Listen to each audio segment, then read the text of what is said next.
ಇವತ್ತಿನ golden thought, the right people will build you up, not break you down. ನಾವು life ಒಳಗಡೆ sir ನಮಗೆ ಎರಡು ಥರ ಜನ ಸಿಗ್ತಾರೆ. ಕೆಲವು ಜನರ ಜೊತೆ ನಾವು ಇದ್ರೆ ನಾವು ದಿನಕ್ಕೆ ದಿನ ಬೆಳೀತಾ ಹೋಗ್ತೀವಿ, ನಮ್ಮ ನಾಲೆಜ್ ಹೆಚ್ಚಾಗ್ತದೆ, ನಮ್ಮಲ್ಲಿ ಒಳ್ಳೆಯ ಗುಣಗಳು ಬೆಳೀತವೆ.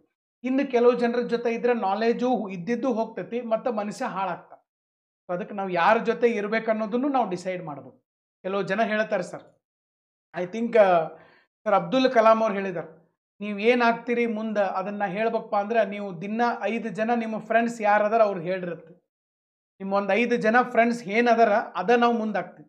ಅವ್ರು ದಿನ ಒಳ್ಳೆಯ ವಿಚಾರಗಳು, ಹೊಸ ಹೊಸ ನಾಲೆಡ್ಜು, ಹೊಸ ಐಡಿಯಾಗಳನ್ನ ನಿಮಗೆ ಹೇಳ್ತಾ ಇದ್ರು, ಅವ್ರ ಜೊತೆ ಡಿಸ್ಕಸ್ ಮಾಡ್ತಾ ಇದ್ರಿ, ನೀವು ಎಲ್ಲೋ ಹೋಗ್ತೀರಿ.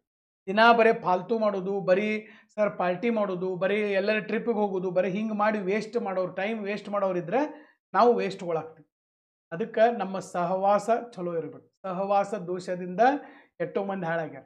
ಸೊ ಅದಕ್ಕಾಗಿ ನಾವು ಒಳ್ಳೆಯ ಜನರ ಜೊತೆ ಇದ್ರೆ ಒಳ್ಳೆಯ ದಾರಿ ಹಿಡಿತೀವಿ, ಕೆಟ್ಟ ಜನರ ಜೊತೆ ಇದ್ರೆ ಕೆಟ್ಟ ದಾರಿ ಹಿಡಿತೀವಿ. ಸಹವಾಸ ದೋಷ ಅಂತ ಕರಿತೀವಿ ನಾವು.